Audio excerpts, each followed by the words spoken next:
Welcome back to Cooking with Andy Sestak. I'm going to give you full access to my wok space, so join me as I introduce you to my delicious Yasai Pad Thai. Ron VT.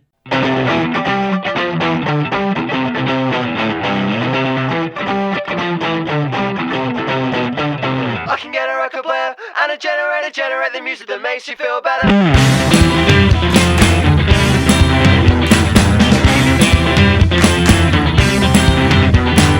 Come in. There are three components to a Pad Thai.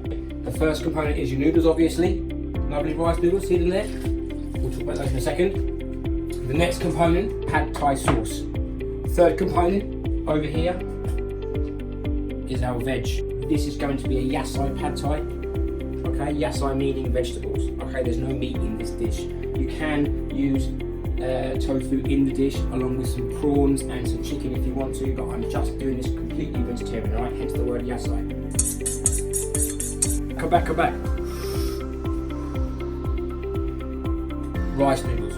This bit is super important. These are the ones that I like to use. All you need to do is boil your kettle. Leave the kettle to cool down for about 3 or 4 minutes, alright? You want it off the boil, okay? Place your rice noodles into your bowl, into your glass bowl. Pour your water over the top of your rice noodles and set a timer for 4 minutes.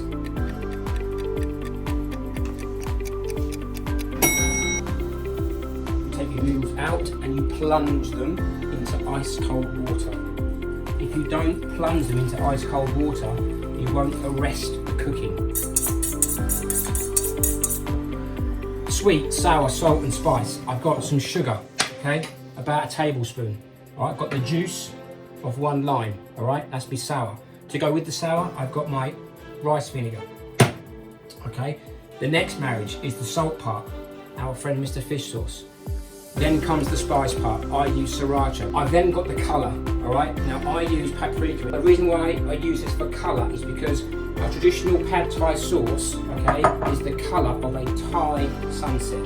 You may notice, if you're eagle-eyed, that I'm not using tamarind in this recipe. What I do use is oyster sauce. Let's get on. So first, sugar goes in. Next, as I said, the juice of 1 lime. Rice vinegar, 1 tablespoon. Fish sauce. I want you to be daring here. I want you to use 1 and 2. Sriracha. How much? It's about a tablespoon. And for last, paprika. This is the colour. A good teaspoon. Final part to this is I use oyster sauce.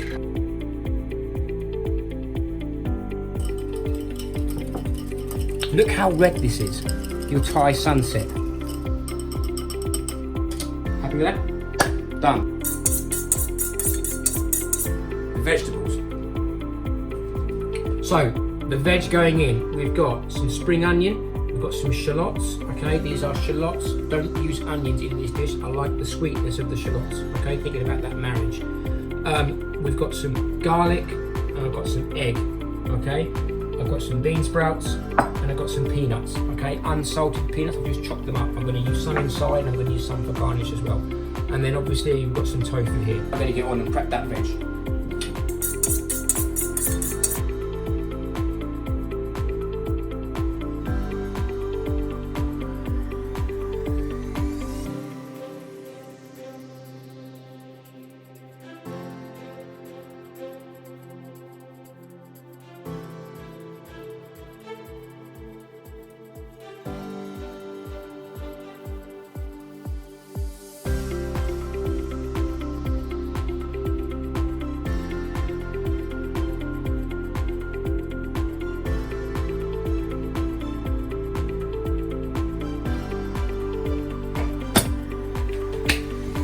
cook.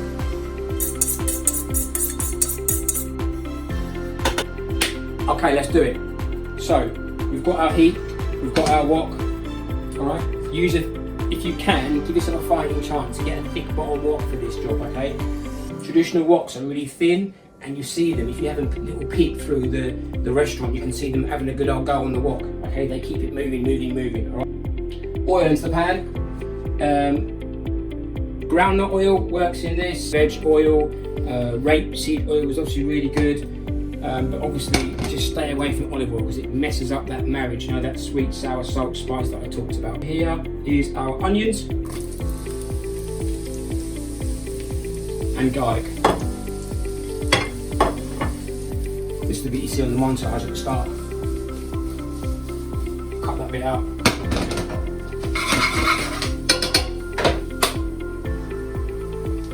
Okay, now, spring onions. Our greenery goes in. The egg goes in. As soon as you add the egg, you have a little feel.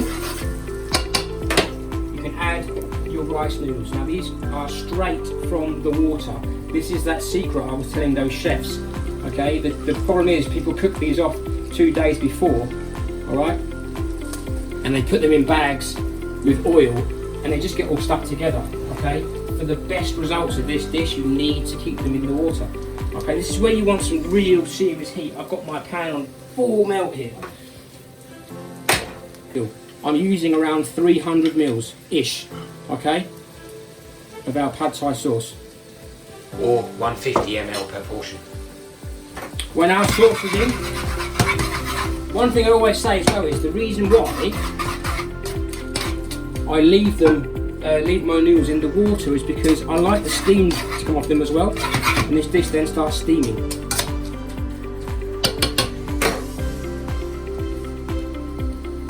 Our tofu,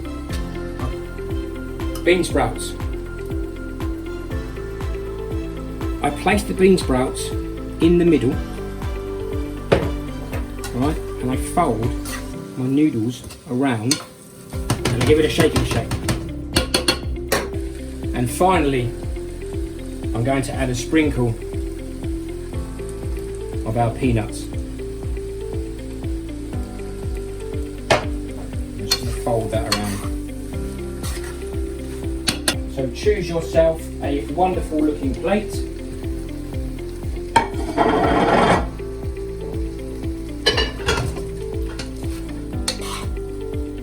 And start plating up.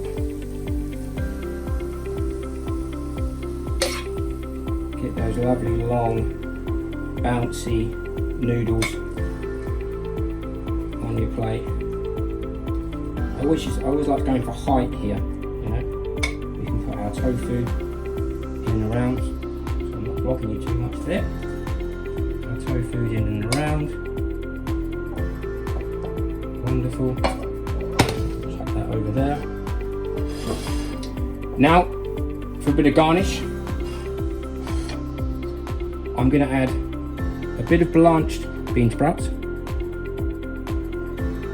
a wedge of lime, and I'm going to finish with a bit of my added extra, which is some crushed chilli. Okay, you can at this stage also, if you want to, add a bit more of your peanuts.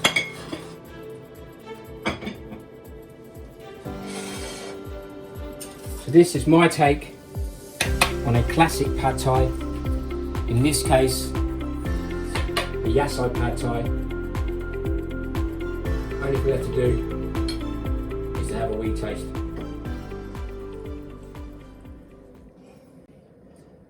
That's good.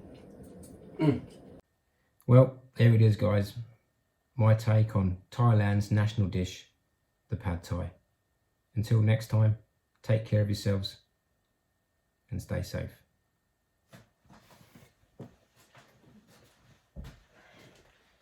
That's the bit I'm supposed to fade out and disappear.